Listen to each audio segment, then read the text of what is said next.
Broadcasting from the studios of AM 950 KTNF, the progressive voice of Minnesota. This is The Gailey Show. I am your host, JP Derabogosian. We are your answer to what is a queer thing that I can read, watch, or go to in Minnesota and beyond for the week. And today I have some very special interviews. Up first is Charles Jensen. For those of you watching on YouTube, you can see I'm holding up a copy of his memoir, Splice of Life, a memoir in 13 film genres. It has recently come out, and I was telling Charles before the interview started that I always feel when I follow him on social media that he's at the cool kids table. And so I'm very excited to welcome you to The Gailey Show, Charles. How are you today? Thank you so much. I'm doing well. It's great to be here. Thanks for having me. And also exciting because as I look into your bio here from the media kit they sent me, you are a second runner-up or a champion of Jeopardy. I'm a loser, but I like to call myself a proud second runner-up.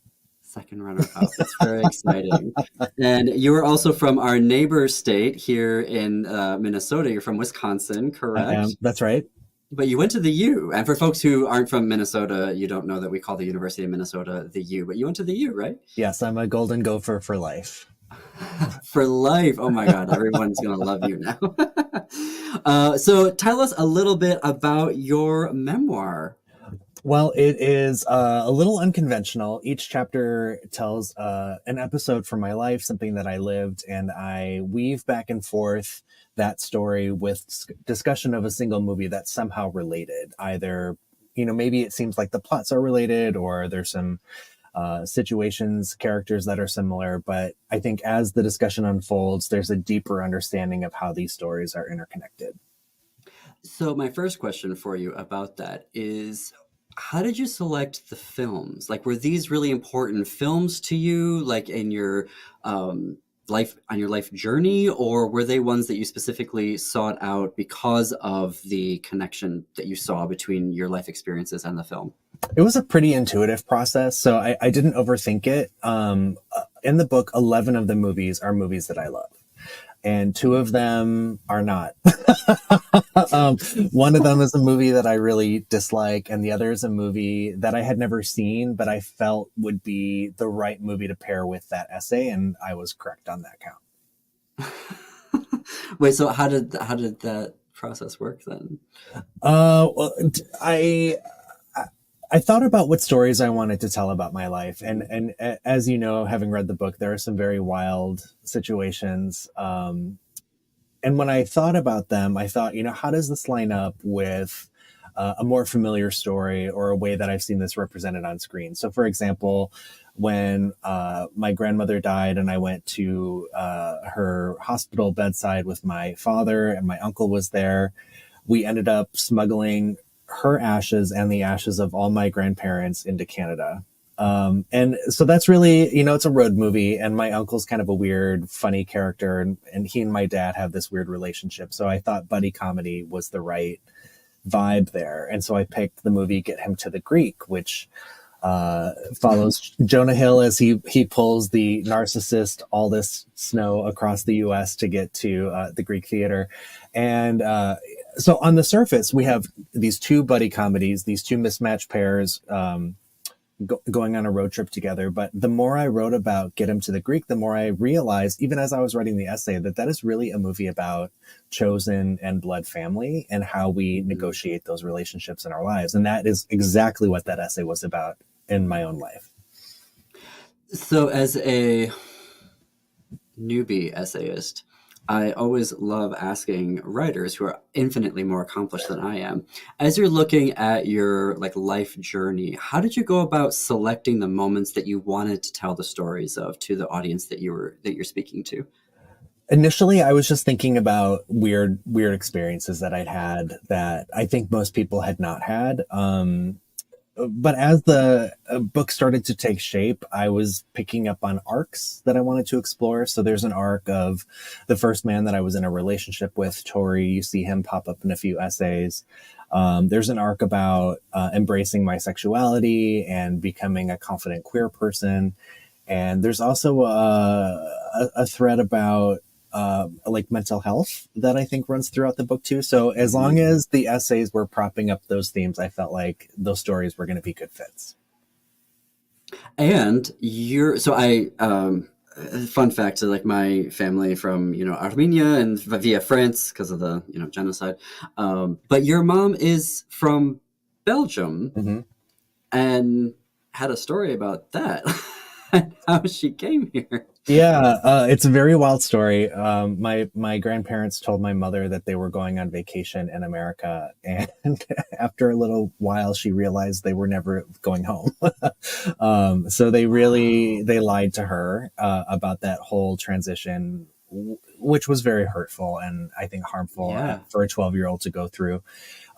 More complicated because none of them spoke English when they arrived. So they were really starting at square one. And I think Oh my one of the things gosh. I always think about with my mom's childhood is how one of her grade school teachers made her speak with marbles in her mouth so that she wouldn't have an accent. And I mean, No truly, way. she sounded Midwestern by the time I arrived. So it really took away all traces of her Flemish accent, which is another like weird identity thing to have to go through as an immigrant. So did you grow up speaking was it a bilingual household? It was not. My mom by that point was a passive bilingual, so she could understand Flemish, but she would respond in English. And I did ask her at one point if she would teach me because I loved learning languages, and she said to me, "It is a useless language." And I don't think she really believed that. I think at that point, she had been, her whole culture had been removed from her. And I think that it was just so Mhm. painful for her to think about. Um, so yeah, my grandmother did teach me a little bit when I asked her, but I retained about 2 words of it. I gasp. And oh gosh, Armenians everywhere. I don't go for my grandmother right now, Armenians, but I remember when she found out I was learning Western Armenian, she was like, why? Because it was, sort of that they were in France and it was like, learn French. But yeah, it is, even though it's not, it's not the same background, how you were capturing that resonated very much with me, that Mhm. sort of diasporic, and the, growing up in a household with an immigrant parent. Um, I love that the first essay that you open with is Mean Girls. A classic. um, so just share a little bit about that because you have a few essays in here that deal with queer adolescence, and I feel like that's we're in a moment where we're dealing with how are we? There's a lot of attacks on queer adolescents and queer kids, whether it's through legislation, through book bans, and then there's a lot of us who are adults but still processing what happened to us. Mhm. And you open the book right away with queer adolescence. So talk us through like that first essay. Well, the essay follows my sudden and very ill informed campaign to be prom king in my rural high school in Wisconsin. Um, my theory is that I made it to prom court because there were only so many boys who would be eligible, and I was just like the seventh one. Um, so I started to dip into the non-popular voting block, but um, yeah, I mean, so I'd been bullied for seeming gay for most of my life, really, and when I got to high school, it really, became intense and pervasive, and I would wake up, with anxiety and dread about even going to school every single day, like so much that it didn't even seem weird to have anxiety about going to school. It was just sort of like Mhm. my natural state of being. Um, and I ran around the school asking everyone if they were going to come to prom to watch me get crowned prom king, and thinking, of course, that it would never occur.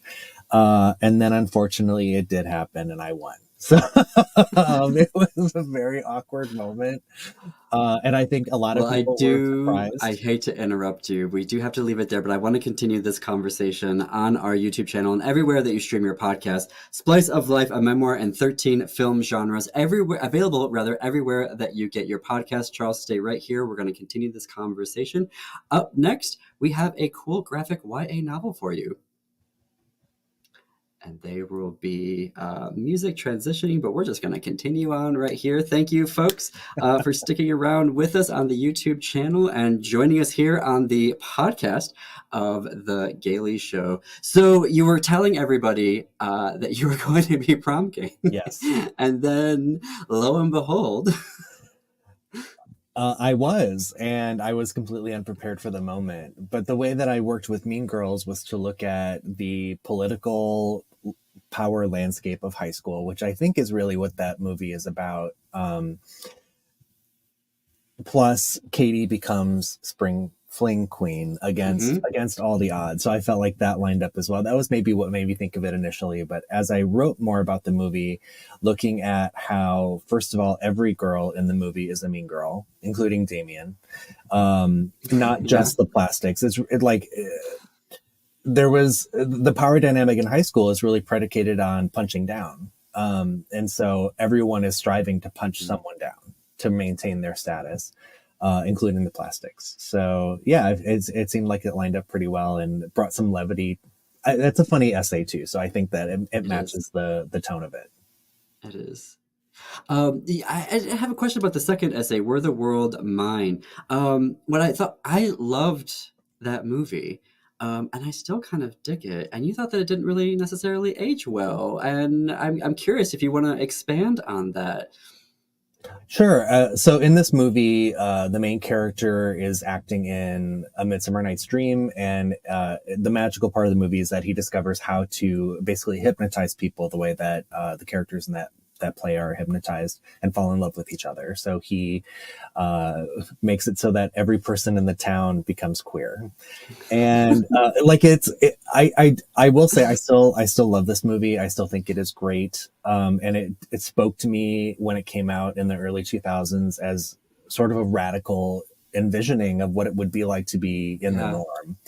But I think it also raises thorny questions about consent and sexual control over people that we weren't having in dialogues when this film was made. But I think after Me Too, I thought differently about the actions of the main character in the film. Yeah. Yeah. That's interesting. You know, because I think that I don't know. I don't know how much I want to get into this. I want to be mindful of time. But where it was making me think was about all of these, and do we include this in the queer classics? I'm not quite sure. But all of these like queer films, and how do we, you know, from the early aughts, the 90s, the 80s, you know, I think that there is this question about Boys in the Band. Like, does it hold up? And the restaging of it on Broadway, and then the film of it, and how they were trying to, you know, look at it from a 21st century lens was interesting. So I kind of wonder about what it would look like if we revisited, you know, that film as well, and what it would look like, you know, in today's world. You also are a poet. Originally poet, like that's your like original, like where you were going. So what made you want to come over to the dark side of the essay? Well, I'm still a poet, I'll say that, but I think at some point I started to think of myself more as a writer, and part of my poetic practice has always been to think about what I haven't done and why I haven't done it, and then try it. So I do try to constantly innovate, and perhaps it was just a matter of time before that included prose. My last book of poetry has a very long sequence of poems that are written in the form of a reading comprehension exam. So there's a paragraph, and then there are 4 questions for the reader that follow. And I think that was sort of my transition to writing more long form prose, like just extending the story. But I still can't do prose straightforwardly. I had to do it weird, which was like including dialogues about movies as part of it. So, I like to do things that are not expected, or things that are done at more of like a slant way. Yeah. And that's the poet in me coming out. Yeah, definitely. And you were also a teacher. You head up the writing program at the Writers Extension at UCLA, correct? That's right. And I'm jealous. I want to come out there. Do you do any e-courses? We do. A lot Like of the what? classes that we offer are online right now. Since the pandemic, it's almost entirely online, but it is a wonderful community to be part of. The instructors who work with us are amazing. Our students are so passionate, and it never feels like a huge community, but we have literally thousands of enrollments per year. So we are, Wow. I can't see how we're not the largest creative writing program in the world, but every class is 15 students or smaller. So it does feel like a small community. Wow. That's great. And so, like, what are the types of courses that for aspiring writers who are listening to this right now? Like, Mhm. what courses do you offer? Well, we consider them to be more project based. So if you want to write a Oh. novel or you want to write short stories, the classes are really focused on that form. But we do everything in creative writing. We do everything in screenwriting, feature film, TV, video games. And we also have an editing and publishing professional training program for people who are interested in a career using those skills. Hmm. Yeah. Absolutely. And also, you are a fellow literary, Lambda Literary Fellow, right? I am, and it's around that time of year, so it's always exciting to see, who the new class is and who the instructors are. So, yeah, that was a life changing event. I don't think I had ever been in an environment where I knew everyone around me was queer, and I had to keep checking in with myself to be like, all these people are queer. Like everyone you're looking at is queer. Yeah, it's wild. Yeah. I remember so it's a week-long program, and I was still on the virtual one.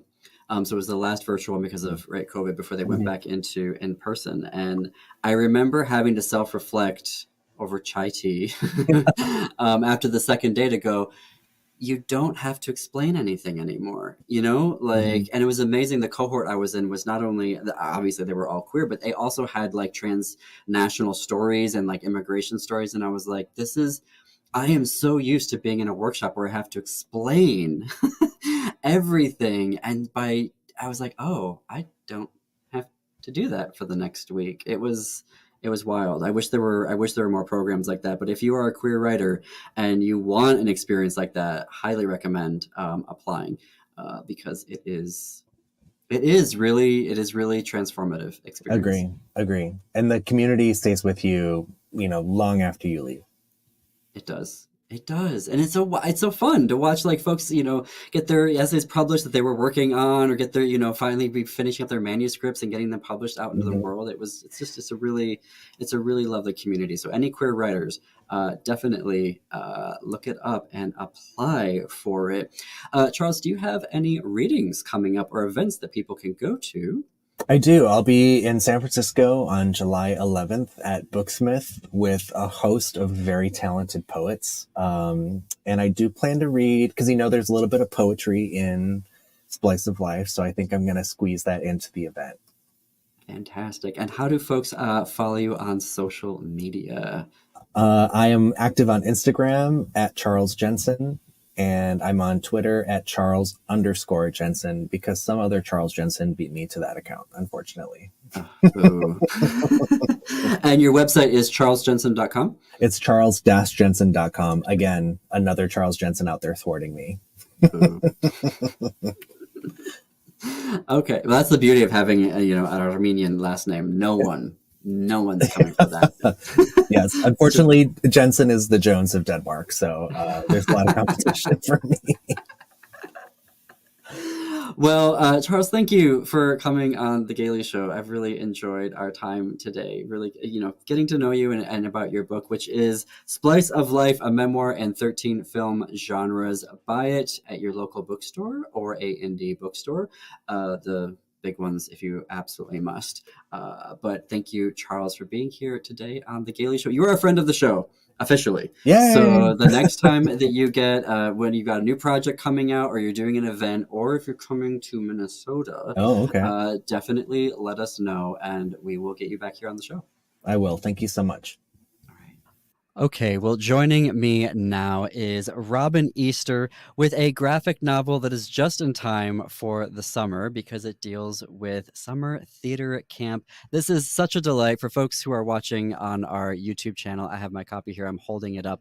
It is a delight of a novel, and I am really excited to have the author here with us, Robin Easter. Robin, welcome to The Gailey Show.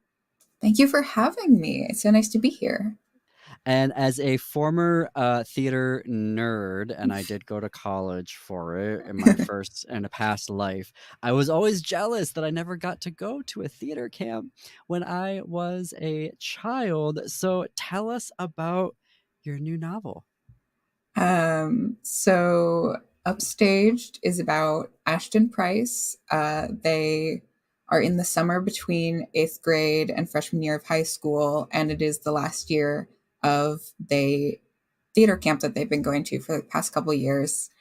They want to put on the perfect show for their last summer, and they want to finally tell their best friend of all time, who is currently the lead in the play, that they have a big old crush on her before the summer's over. And as it's theater camp, hijinks ensue. Of course. And you are a former, if I'm reading your bio right, you are a former theater camper as well, right? Yes, I went to camp that had theater. I didn't go personally for theater, but then I did theater for school. And when I was a counselor at that camp, I had several theater students. So I got kind of a bird's eye view of all of the theater kid shenanigans and drama that ensued. And the illustrations are so special in here. I'll try to hold it up for folks who, again, are on our YouTube channel. How long have you been illustrating? Always. Always? Yeah, I've been drawing just kind of forever. I just didn't know I was going to end up doing comics. I kind of thought I'd go into Oh. like animation or theater or something. But I'm really glad I ended up in graphic novels. They're such a perfect little space for what I like to do. And this is your debut graphic novel, correct? Hmm. So what was that process like for you the first time Um, doing it? it was scary because it's scary the first time you do anything. But it was a lot of fun. I really enjoyed the like freedom of writing and drawing my own project, because I've done some other smaller things, but a lot of them I've had a writer or an artist I've been paired with, and I haven't had the freedom to do both. Um, Oh, so okay. I really enjoyed it. And so how did you oh, well, no, a question I wanted to ask. How did this work in terms of did you, like, write the script first, or Mhm. did you do the panels first and then the script came after that? Or was it just kind of an iterative process? I I write the script first, but when I'm writing the script, I kind of have the layout of the pages in my head, because there's theories about in making comics like the hierarchy of the panels and the information that comes up on every page. So I'm always thinking about it when I'm writing. But it is a little bit of a give and take. If I write a page and I'm like, oh, but that's not going to work. Like that's too much information Yeah, in all these panels. I need to push something to another page. Um, so kind of both. kind of both. And, I mean, I'm an essayist, and that's being generous right now, so the idea of, like, the editing process of having to, like, go back in and, like, redraw, like, is that time like, what is that like? When you were like, "Oh, this isn't working," or, "I gotta redraw everything," like, how does that work? It's annoying. It's frustrating, but I think a lot of being an artist for me, both in the visual and writing sense, is wanting to get it right. Especially in telling a story like this, I was like, I want this to be as good as it can be for my first book. Obviously, the next one will hopefully get better because I'll be getting better. But You're better. Your debut is pretty good. So don't sell yourself short on that one, because it is a delight to read.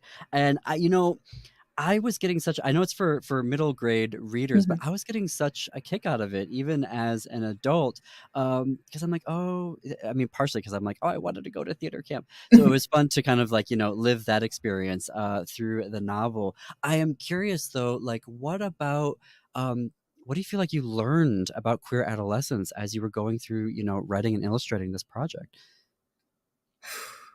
um, in a lot of ways, I feel like this is kind of my ideal version of queer adolescence in a way, where like Ash is very firmly themselves already. Um, they know who they are and as far as their gender goes, and like their sexuality and stuff. That it's not a question. It's not a coming out story. Hmm. It is just a story about everyone knows where they're at, and they are just deciding where to go from there. Um, and I did not have that experience with my queer adolescence for sure. Me neither. I did not come out until like adulthood. I had very, very different community around me growing up. But when I did go to camp that one summer, I met the first queer adult I had ever met. They were a non binary person. Wow. I was so entranced because I was like, oh, there are happy people who are like me. And they're like, this isn't just me alone in the world. Um, and that's what I wanted this book to display was like, you can be queer and happy. Queer joy is a thing. Yeah. And we need more of it. And I really appreciated, because I feel like the coming out narrative is really changing in lit. I feel like it was such a uh, I don't know if it's traumatic, but there was a lot of, angst Hmm. and trauma. I'll just own that, of, for the Xers and the boomers and, early millennials, who are writing about, queer adolescence and queer youth. And now, like in YA lit, I find it to be the most revolutionary, right? Because the idea of coming out, the narrative of it is so transforming, where we're Hmm. at. And I love that you felt like I just don't need to go there. Like like did it Hmm. feel like you didn't need to go there? Because I love like the characters are who they are, and they're just dealing with the regular stuff, right? That is growing up, and I just thought that was so refreshing. Yeah. A little bit. It's, I mean, even in the like decade since I was Ash's age, it's so much has changed. And it's wild seeing kids now, like wild in a good way, seeing kids now being so confidently queer. Um, and, obviously the world isn't perfect and like free of homophobia and transphobia and stuff. But I wanted this book to be not a world without that, but just a little pocket without that. Yeah, yeah. No, I appreciate it. I think we need more of that out there because it's really important right now. As someone who is writing now for queer adolescents and queer youth, um, I wanted to get your take on book bans that are happening right now. Like, how are you responding to them? How are you dealing with them as a YA author? Um, I mean, it's scary Mm. because there's a lot of yeah. Actually, I've asked such a big question, and we're gonna leave it there for right now. For folks, we're gonna continue that conversation. I want to hear the answer to that on our YouTube Mhm. channel and everywhere that you stream your podcast. For right now, Robin, the book is Upstaged.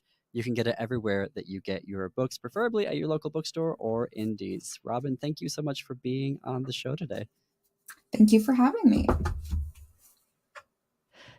continuing on that management of time. So folks Yeah. who are, following us on, YouTube and joining us on the podcast version, welcome back to the show. And okay, so I wanted to, I interrupted you there at the end there, but again, like to restate the question, like how are you navigating book bans as a YA author? A lot of it is just accepting that they're going to happen at this point. From the moment I pitched this book, I knew it was going to get banned, at least somewhere, which is a really sad thing to know. But queer kids find those books anyway. I found those books anyway, even though they were very much banned in the places I grew up. And I don't know, it's just a little bit of kids have so much access to the internet and the world at large now, that book bans are terrible and they should stop, but they're not going to stop kids completely. They're resourceful. They are looking so desperately for people like them. And they'll find them because we exist. So yeah, it's been weird. I did notice that there's a couple of major retailers that quietly stopped carrying my book the day it came out. Maybe that's an error on their part, but I did notice it. No. So I don't know. Wow. Ugh, I'm sorry about that. That's gross. Yeah. To go through that as an author. I mean, there's so much work and love that goes into that, and retailers being, what can I say on the air? Yeah. Jerks. I want to use saltier language than that, but we'll say jerks for right now. Well, I do want to also ask, what are your upcoming projects that you're working on? Because we can't wait very long for another Robin Easter novel. I have another book coming out with Little Brown, probably in the next 2 years. Okay. It's currently titled Middle School Monsters. It's kind of my ode to being the weird kid and trying to find the people who get your weirdness. Oh, I love that. I love that. And how can folks connect with you so that we get all the updates on when it is coming out? Yes, I am online at VELLICHORVICTIM. I know it's a wild username. Velicor, it means the smell and feeling of a used bookstore, and victim obviously because I'm a big fan. I just learned a new word today. Velicor. Oh, yeah. I love that. Well, we will, I'll put that on the screen. Yeah. For folks who are watching on YouTube, and we'll include that in the show notes. If you're listening on wherever you're listening to your podcast right now, we'll include that in the show notes so that you all can have access to that. Robin, it has been such a delight to get to know you just in this little space that we've had together. When that book comes out, or if you have other projects that you're working on, come back on the show. I want to talk all about it. Gladly. Okay. We'll talk soon. Congratulations on your new novel. It is Upstaged. Again, find it everywhere that you get your books because it is a delight, particularly for the summer reads. So thank you again, Robin, for being on the show. Thank you so much. Well, that is our show for today. Thanks everyone for listening and or watching. Our podcasts are executive produced by Jim Pounds. Creative and accounting support provided by Gordy Erickson. Production, distribution, and marketing support provided by Brett Johnson, Chad Larson, Laura Headland, and Jennifer Ogren from AM 950. You can find us on social media. Search for This Queer Book Saved My Life on Facebook. We're at This Queer Book on Instagram and at _Gailey Show. Follow us on Instagram for preview clips from upcoming episodes. For The Gailey Show, check out our YouTube channel, unless you're watching us there right now. We're also on AM950's YouTube channel and Facebook page. As always, you can connect with us through our website, thisqueerbook.com. On our website, you can leave me a voice message of the current LGBTQ books, film, or TV you're loving right now. And if you send me a message, I will play it on the air to share with our community. Go to our homepage, thisqueerbook.com, scroll down, and you will see an orange box with a microphone. Click it and share your message of what queer media you're loving to watch or read. And if you have LGBTQ entertainment news with a Minnesota angle, email gailyshow@thisqueerbook.com. That's GAILY, show@thisqueerbook.com. And until our next episode, see you queers and allies in the bookstores.